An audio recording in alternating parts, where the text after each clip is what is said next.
Good evening. This is Heartstock Radio, and I'm Carol Murphy. Thanks so much for listening. Remember that you can always email us at heartstockradio@gmail.com, and you can also find us on Facebook. This evening, our guest is Liz Marchi, and in just a moment, she's going to be back and tell you all about what she's up to. This is Heartstock, and I'm Carol Murphy. Thanks for listening.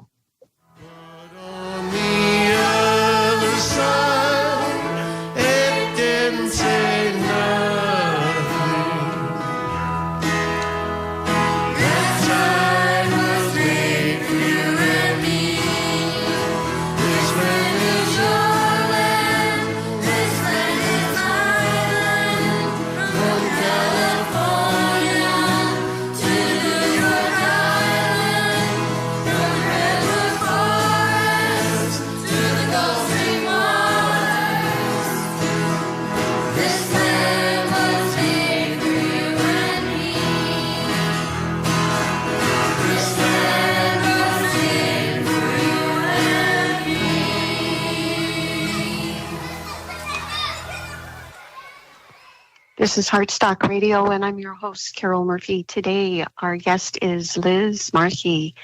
Hi, Liz. Hi, Carol, and thank you so much for having me as your guest today. Oh, thank you for being our guest.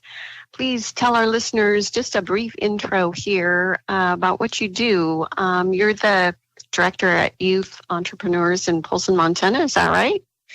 I am. This is a relatively new, what I would call encore endeavor in my life.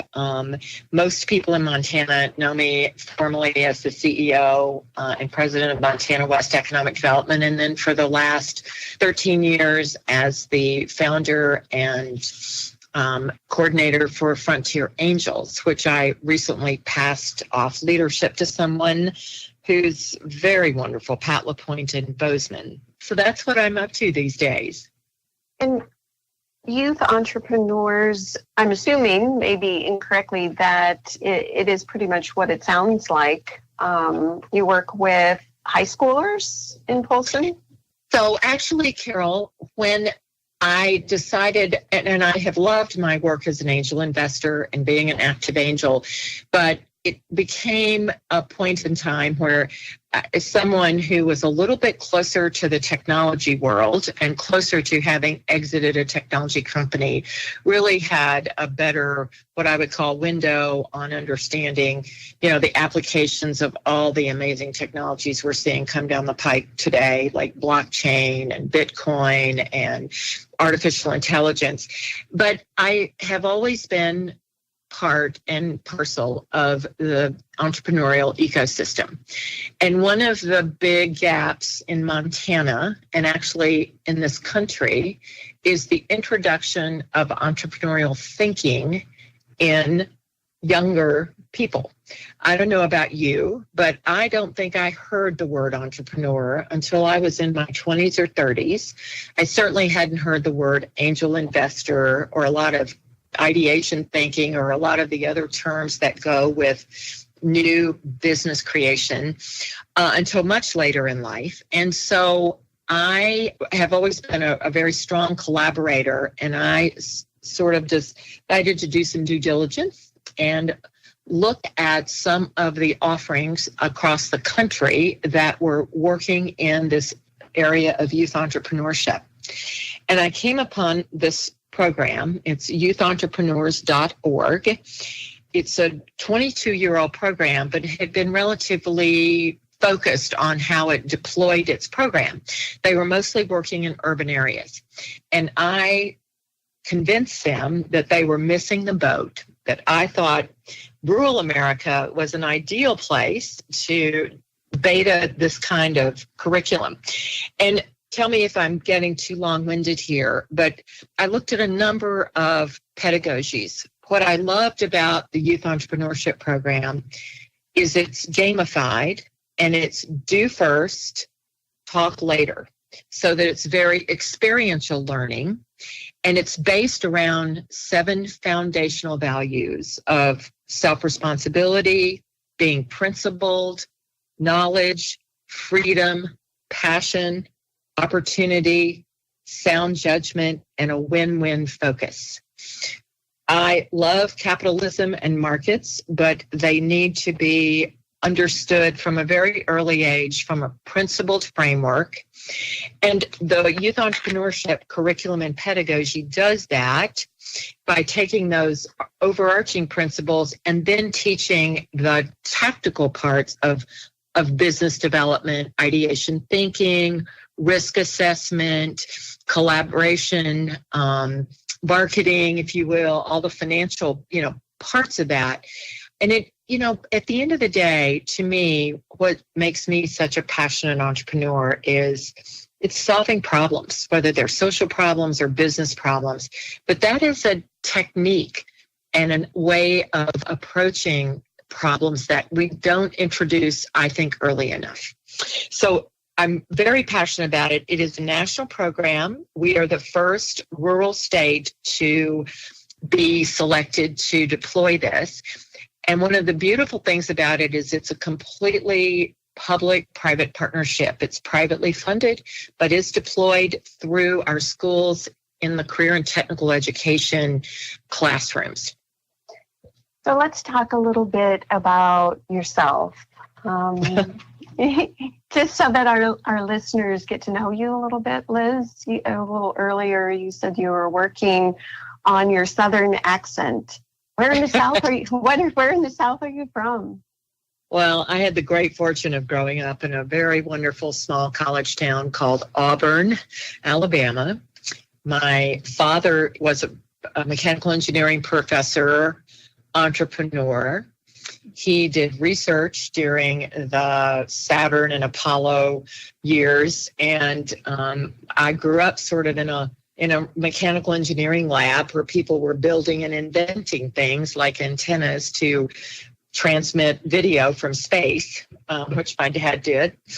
So I was very lucky to grow up in a community where everyone was educated, where everyone was sort of one socioeconomic class. And in a way, there's some good parts of that and some bad parts of that.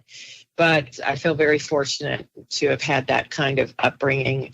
And then to have the opportunity, I chose to go to a women's college, which only about 4% of people do.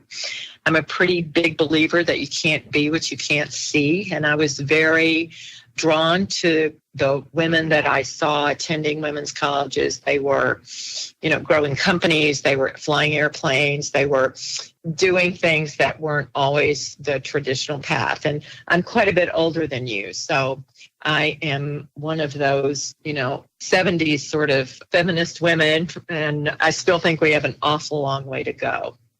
So you mentioned there were both good things and bad things about how and where you grew up.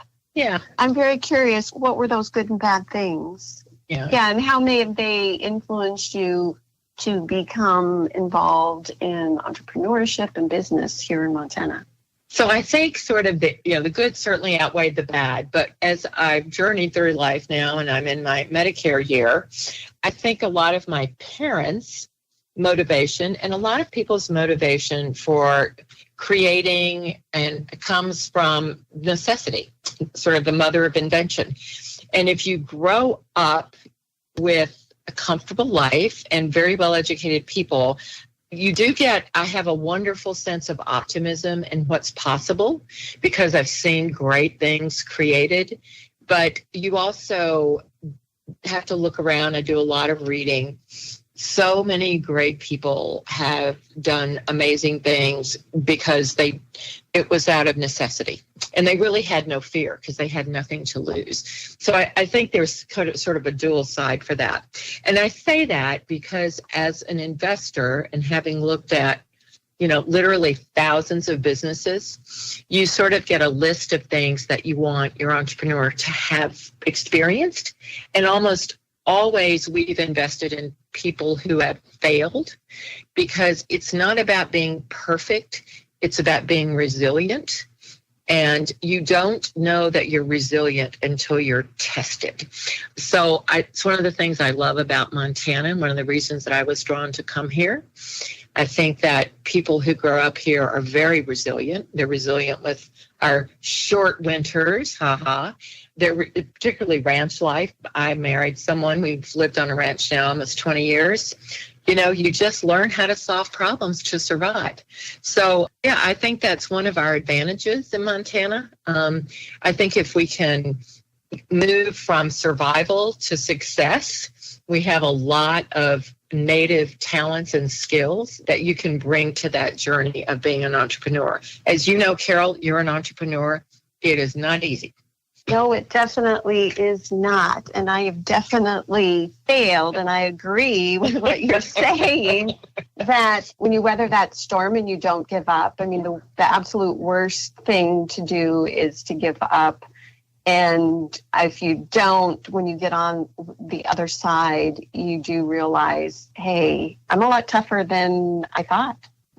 Absolutely.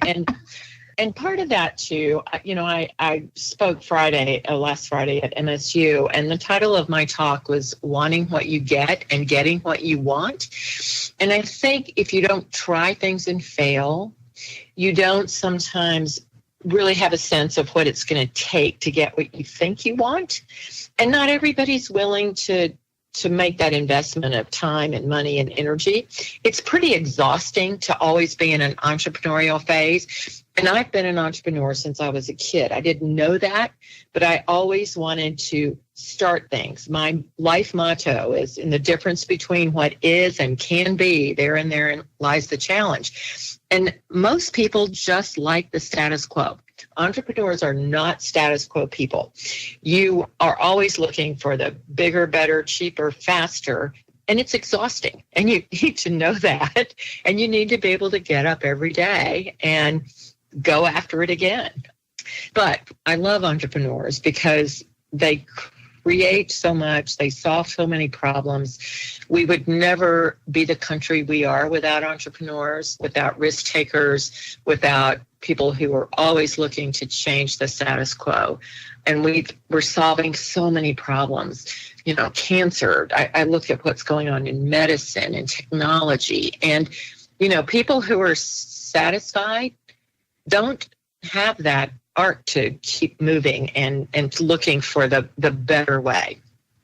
You mentioned that you've been an entrepreneur since you were a child, and you didn't always realize that. What were some of your business endeavors early on?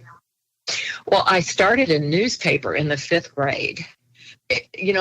And I wasn't so much, and I always had to sell the most brownie cookies, and I was always very competitive. And in my growing up, we actually didn't have sports for girls, so I had to find other ways to compete. And girls aren't necessarily always encouraged to compete. And the South is wonderful, but a little bit different culture at times. And I always liked winning, not so much beating somebody else, but I always liked doing things people told me I couldn't do, like start an angel fund in Montana. Lots of people told me I couldn't do that, and I did it twice, and then I passed it off to somebody. And I know my space. I'm a startup girl. I like that concept, ideation, doing the hard thing. I have friends and I who discuss the fact that, are we on the cutting edge? Or are we on the bleeding edge? Because that's kind of where I like to be, but I know where my space is. I don't like it when the HR people get hired. I don't like the rules. Those are absolutely necessary to scale. You need ops people who like to come in and do systems. I like to try. I love that experimental, what works, who's the customer, how is it going to work? So selling cookies, I didn't do anything particularly. I was present in my student body. I was always a leader. But, nobody said, why don't you apply your creativity and your innovation to something and then make money doing it? I was always raising money. So that's what I wound up doing, is raising money. I'm an entrepreneur at money raising in Montana, at private money, which I love because private money is very smart. Yeah. We're going to take a quick break, and in just a minute, maybe we can talk a little bit about some of the statistics related to women and venture capital, because You do realize how rare you are, right? Well, I just think I'm early. I think the world is changing.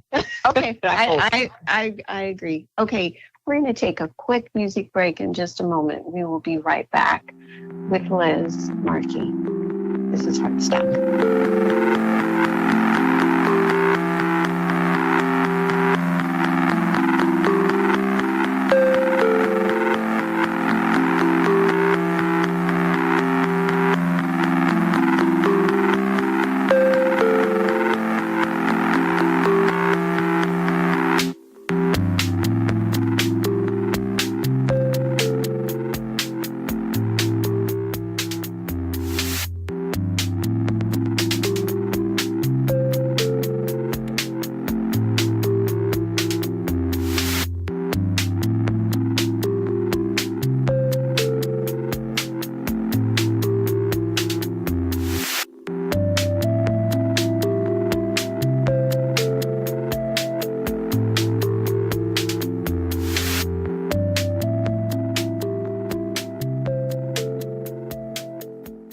This is Heartstock Radio, and I'm Carol Murphy, your host. Thank you so much for listening. Our guest today is Liz Marchi, and we were just talking about women raising money in the entrepreneur world. And there is a lovely statistic these days that I keep hearing repeated over and over again. That is kind of marching orders for women, female entrepreneurs these days. It's a statistic that says somewhere between 2 and 4% of the venture capital out there in the United States goes to female founders. So this being your niche, what do you think about that, Liz? I think we've got a lot of opportunity for change.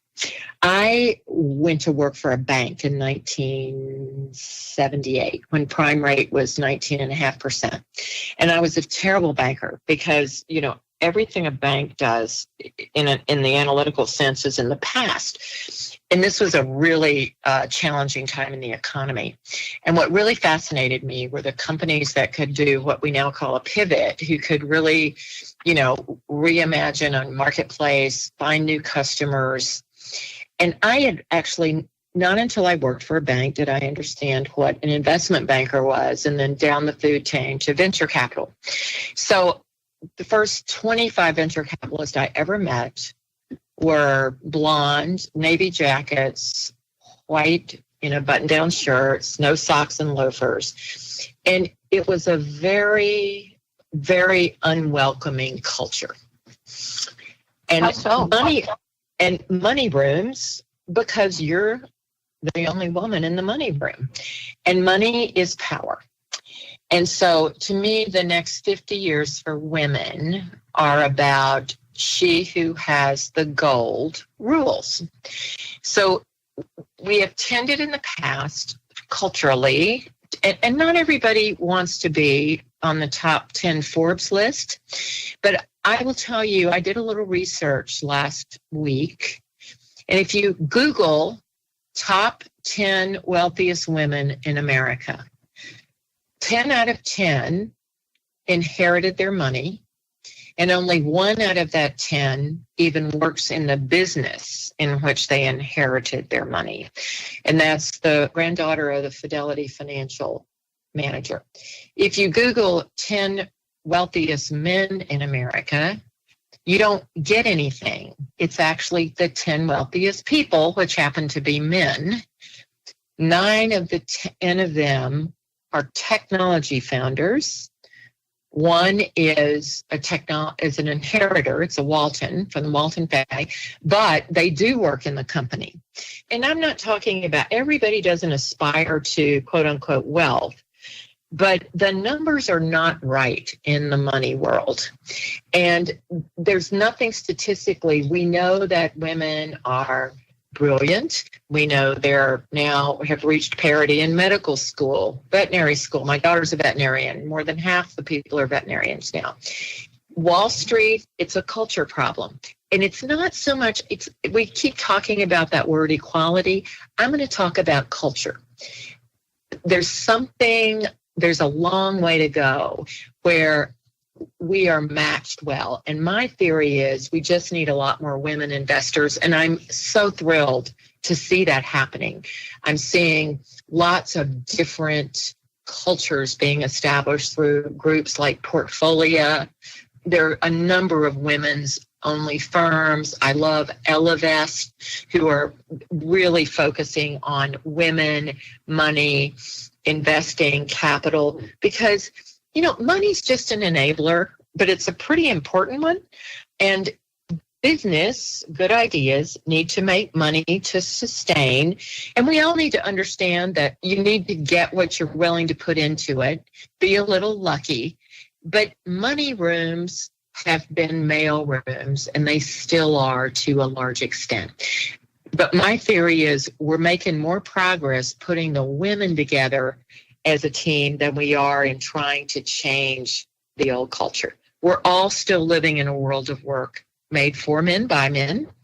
It's changing, but it's still not there. In the work that you're doing with youth entrepreneurs, is there more gender equity on that level with the youngsters? So that's an interesting question. So last Sunday morning, I got up at 6:00 and drove to the Flathead to judge codegirls.org. What we're seeing is when we give 4th, 5th, and 6th grade girls an opportunity to be together, they're building robots, they're building apps. It's those wonderful years of puberty where we have some issues, and then we start getting into different cultures. So it's really about letting people do what they love and what they're good at. So I wouldn't call it equity. I think that expectations, I mean, I'm a mother, I'm a grandmother, I have 4 daughters. I have a veterinarian daughter, I have a daughter who's in the tech world doing great things, and I have a daughter who's a banker who has a young child, and she's a fabulous mother. I just think it's about giving a level playing field to being what you're good at and building a culture that is more principled and it's more about win-win than just about getting the number at any cost. I think it's one of the reasons that capitalism is criticized so much. And I really challenge anybody to go back and look at the last 20 years of corporate whistleblowers. The preponderance of them are women. That's an interesting point. I love that. You know that, by the way. So one of the topics that came up, I did this little event in New York City with Eileen Fisher. The group that I was... Don't diminish that. It was a big event, and congratulations. I love Eileen Fisher. It was a lot of fun.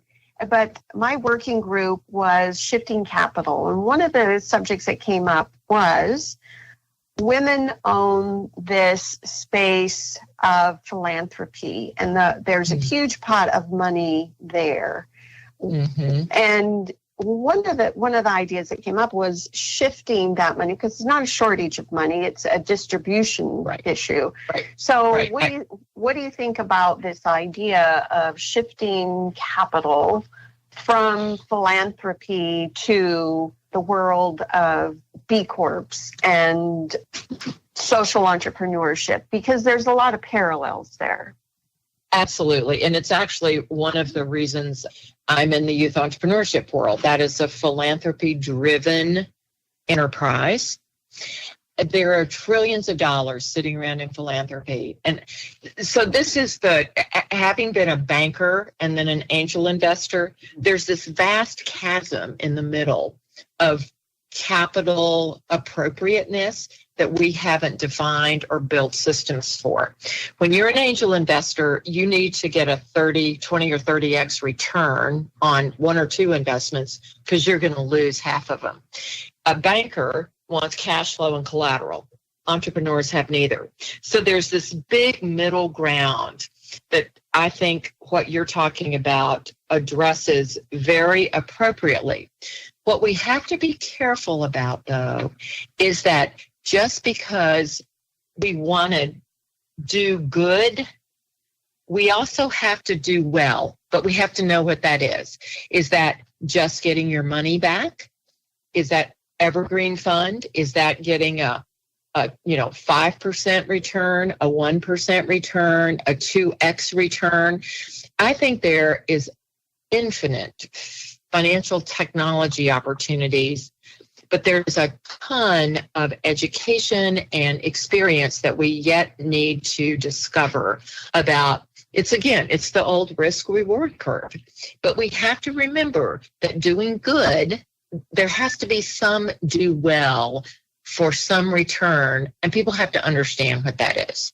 We're just not, and I love the democratizing of understanding capital. When I went to work for a bank, and I went to college to be a math major, left as a poli-sci art history major, but I sort of had innate numerical skills. So they put me through their program, and I was a credit analyst. And just being in the room, again, you can't be what you can't see, where loans are negotiated, where structures and deals are made. You got to be in those rooms. And it's one of the reasons I love angel investors. They invest their own money, and the angel community has really come together to standardize documents, to, be much more open and inclusive. This is not about holding knowledge. So I think there's just an enormous opportunity in new financing deployments, if you will. And you are absolutely right. There are trillions of dollars sitting in philanthropic organizations, but we also have to remember they were put there under a certain tax code. Right. And that's so where it there's gets going to have to complicated. be, there are going to have to be some, very serious conversations about that. One of the things that's really concerned me, though, Liz, yes. I'm really sorry, but we've come to that, out of time. and we are running out of time.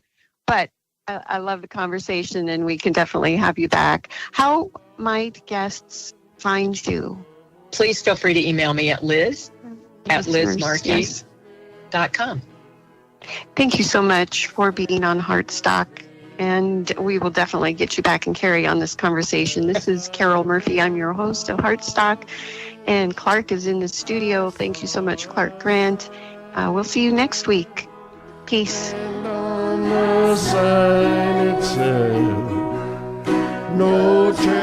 Heartstock Radio is a production of KBMF 102.5 Butte America Radio. Hear our live programs every Friday at 5 p.m. Mountain Standard Time via livestream at butteamericaradio.org.